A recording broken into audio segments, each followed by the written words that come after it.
What's up, YouTube? This is James coming back at you with another informative video. I hope everybody's doing well out there on this nice Wednesday morning. I'm doing real good myself.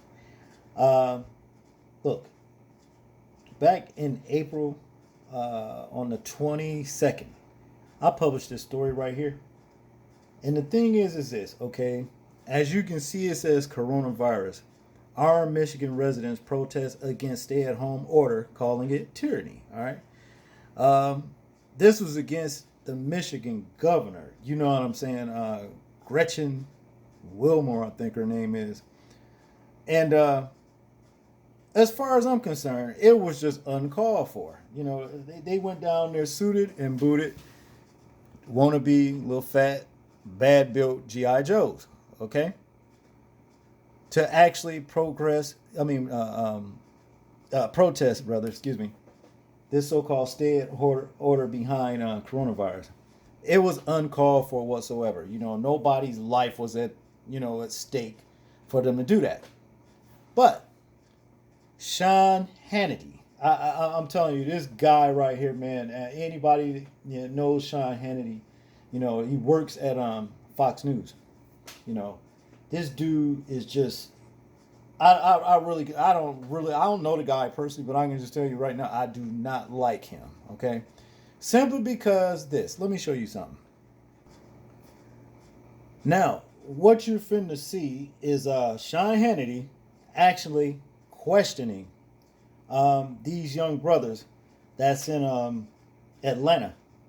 You know, down there at that Wendy's where Rayshard Brooks was murdered by that police officer down there. The thing is, they happen to be armed, armed Atlanta protesters. You know what I'm saying? And the thing is this.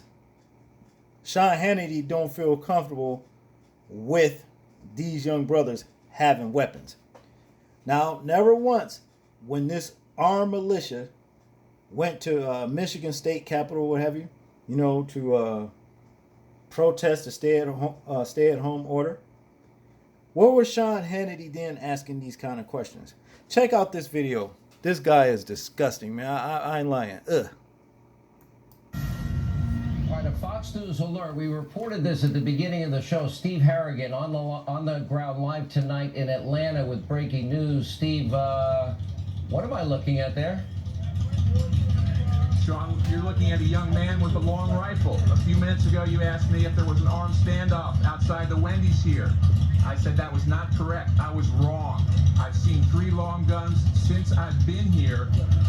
No police in sight. There is a roadblock in sight. I'm going to ask this young man what he's carrying and why. I got a 12-gauge shotgun. It's for me and the rest of my peaceful people to protect us and also me, because as you guys know, there is no police presence here. There's no one else to protect us. So me and my fellow brothers are here to protect each other. He's saying there's no one here to protect us. He's got a 12-gauge. Across the road at the BP, I saw another long rifle.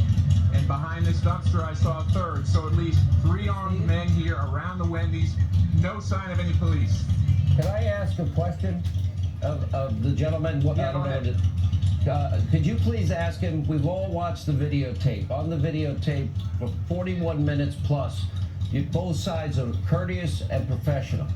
Then we saw what happened. Rayshard Brooks, he resisted. We saw the cops hit. They took the stun gun. Even the prosecutor says the stun gun in Atlanta is a deadly weapon. He turned and shot it at the officer. Does he believe in the concept of innocent until proven guilty? Does he believe that, in fact, that that needs to be, there's now justice, it's in the courtroom? Does he believe in the system of justice at all? The 2 officers that shot Rayshard Brooks, they talked to him for 41 minutes, and then things went south. He grabbed the taser, he fought with them. What should happen to the 2 policemen? Do they deserve due process and a fair trial?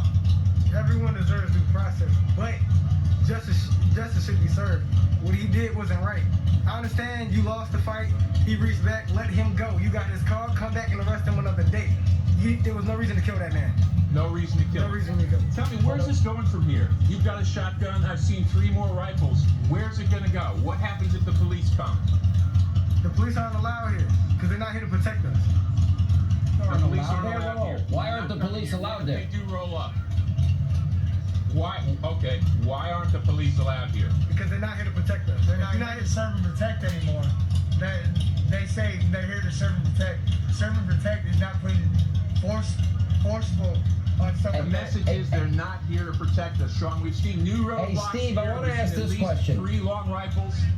No, and I ask you respectfully. I mean, according to Georgia law, a taser is a deadly weapon.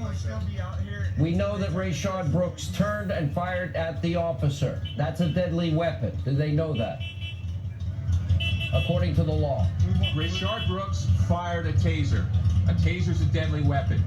Did the police officer? It's not a deadly weapon. It's not a deadly According to weapon. Georgia law. You can't kill anybody with taser, but you can stun them. But according to Georgia law, it's considered a deadly But weapon. it's considered, and also under the Georgia law, it's considered a non-lethal weapon, so it's not a deadly weapon. So either it is or it isn't. If it is, then it needs to be taken off. Because it's supposed to be used as a non-lethal force. In that case, we get hit with deadly weapons all the time. Exactly. Police tase us all the Hey, time. Steve, my next I gotta question. know, if a patrol car rolls up here, what are you gonna do? He's gonna have to leave. The patrol car's gonna have to leave. Have to leave. Or else what? If Will it's you not- open, if it's will not- you open fire If it's not on an, Georgia? if it's not an police? ambulance open fire, we will calmly discuss and conversate with the officer and tell him that we are not moving. We are peaceful. We're not doing anything. We're not shooting bullets in What the if air. the officer's first order is to put your weapon down?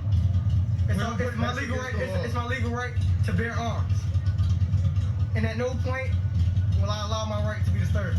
So, Shawn, I think we're going to lose power here in a minute, but I just want to say, you said there were armed gunmen outside the Wendy's. You said there was a standoff. We were at the funeral. Armed we didn't gunmen. see it. Right. Now we're seeing it There live. wasn't a Hey, standoff. Steve, will you please send this message? Will you please say to them, there's no bigger supporter, Steve, of the Second Amendment than the person on the other line here, me. And I just asked them to please think about the innocent people in that community. Fuck you, Shawn Hannity. The innocent lives that are at risk here.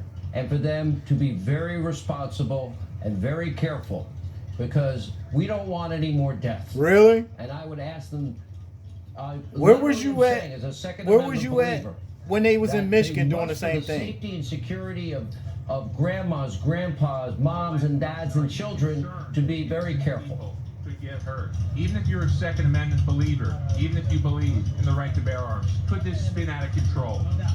Absolutely not. There's people here. Everybody's in here got the same intentions, the same plans. We're not here to harm anybody. We're here to protect ourselves. They're here to protect each other. Do Okay, they- Shawn. All right, Steve Harrigan, thank you. Man, this dude is so much. He's so full of shit to where he stinks through this damn computer screen. I tell you, that's just all there is to it. Now, like I said, see, the problem is they see black young brothers out there making a stand with weapons, and the mere presence of us as men, black men, you understand what I'm saying? As it is, that's without weapons, is somewhat, very intimidating to them as it is anyway. Now you add a little bit of iron with that, you understand what I mean? They're even more intimidated. Like I said, those bastards in Michigan back in April that went to the Congress Hall or whatever, they didn't get questioned about all that shit that they were carrying. And not only that, back in North Carolina, I think that was back in May, where you had some other armed militias went to a subway in North Carolina with all kinds of weapons. Where was Shawn Hannity then? See, they can't stand to see brothers flex their muscle because they know there is a change in the air now. Y'all done did too much. You done spilled too much motherfucking blood. And basically, what it is that black people are standing up and they're saying no more. And that's what it all boils down to. As a matter of fact, I got another surprise for y'all. Y'all stay tuned. Check this out. Now, what I'm saying is this. White people, racist white people that is, let me make the difference here, clarification. For all you racist people, you're going to have to learn to mind your manners. You know what I mean? There's a lot of our people, that just ain't going to be standing for this bullshit. All this old nigga, N-word, and all that kind of shit. Now, what you're about to see is a white man gets attacked, so they claim, you know what I'm saying, at a mall. saying N-word behind black man's back. Look at this shit.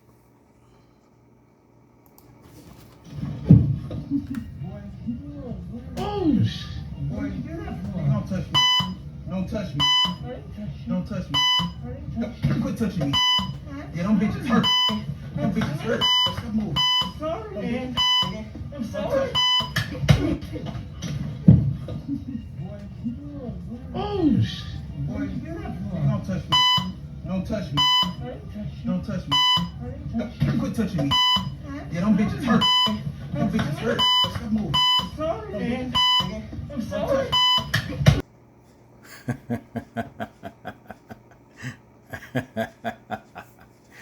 Okay. Well, what is said to have happened? Well, first of all, let me ask y'all this: did you ever hear that motherfucker on the ground? I heard all kind of feminism in that motherfucker. That was just disgusting. The way he just laid down and just, he better stay out of prison. The white motherfucker that was getting his ass, he better stay his ass out of prison. And that's just all to it. Y'all know what will happen to him if he goes to prison. Now, let's get into this story. What, upset the young brother. As we know, it already says white man gets pummeled after using racial slur. Video shows, okay? A video posted on social media shows a white man being pummeled inside a department store after he allegedly uses the N-word. The footage, shot inside the store in Flint, Michigan, shows a white man wearing a mask and speaking on the phone near clothing racks when he is clocked and knocked to the floor by a black man. All right. He attempts to crawl away, apologizing, only to be punched twice more by his attacker, who then repeatedly uses the slur himself between blows, telling the white man, "Don't touch me, nigga, don't touch me." The video shows, okay? The man at a store in Flint allegedly referred to a black man in the store as nigger while talking on the phone. Film producer and activist Tariq Nasheed on him, there you go, said it on his podcast on the footage of Twitter. The black man overheard him, and then things went left, okay?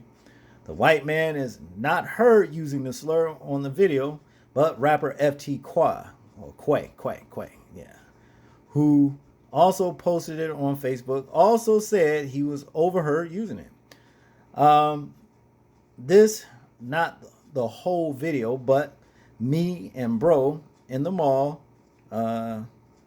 in shit, I guess. Well, yeah, in the mall, in shit, and he asked the man, what did this shirt look too little?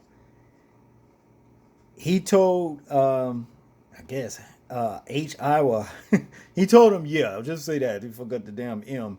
He told him, yeah, and kept talking on the phone. Then mumbled, talking about no one, just some nigga. Okay, that's what the white boy said. He thought, yeah, this motherfucking man learned. He's saying, it says he though, somebody fucking up. But it says he though, but he thought we ain't hear him because his mask was on. All right, the rapper wrote. The videos alarmed some social media users who urged the Flint Police Department investigate the incident. It's called assault. It's on video. This should be a slam dunk arrest, no matter the context, one poster said. Unless the white guy attacked him off camera, then he should be arrested. Well, this dude got off lucky. It's not like this brother lynched his ass on one of them damn clothes racks or something, and they found him in there lynched. You know what I mean? So, that getting punched in the face, getting his ass whooped don't compare to nothing like that. You understand what I'm saying? The slam dunk case is Derek Chauvin with his knee in the back of George Floyd's neck as he's begging for him to get off of him because he cannot breathe. Okay? So, you fuck that shit you talking. Poster, whoever the fuck you are. You understand what I mean? at the very least, what's happening to a lot of these white people who are out of line, being fucking disrespectful, getting their ass whooped, and that's it. They ain't getting shot or nothing like that. You understand what I'm saying? But I'm gonna tell you this: if all this lynching keeps up, this mysterious lynching that's keep being wrote off as suicides and mental illnesses and all that, I can assure you, eventually there's going to be a lot of white people that starts to get shot and killed. That's basically what it boils down to. Okay, it's coming. As long as you got these murders, reprobate-minded, low-life sub-colonel, whatever you want to call them, because animals too good to refer to them as being, as far as I'm concerned. As long as you got them doing that, I guarantee you, yeah, things are going to turn up. It's going to turn up to the point to where a lot of these racist whites that perpetuated all this damn hate ain't going to be able to handle it. Okay? Remember, in Rosewood, when they went there and did that to that ancestor of ours, you know, they basically our ancestors was kicking ass, okay? And it was so much to the point to where, well, those particular ones could, like the white races that came there, you know, couldn't handle them. They was getting their ass kicked. So then that's when they incorporated and recruited the military to come and help. All right. Basically, that's what happened. All right. So, message to racist white motherfuckers, and also message to the ones that say they're not racist. Okay, if you know any racists that's of your kind, you understand what I mean, you better talk to them. You better tell them to slow their roll, because the thing is this: whatever they do, ultimately will blow back on you, and you have them to blame for it. That's all I got on this one right here. Y'all tell me what y'all think about these stories right here. I'm interested in hearing y'all thoughts, views, and opinions on it. Like, comment, share, and subscribe. People, please remember to live your life as though we are being watched. Simply because we are. This is James, and I'm out. Peace.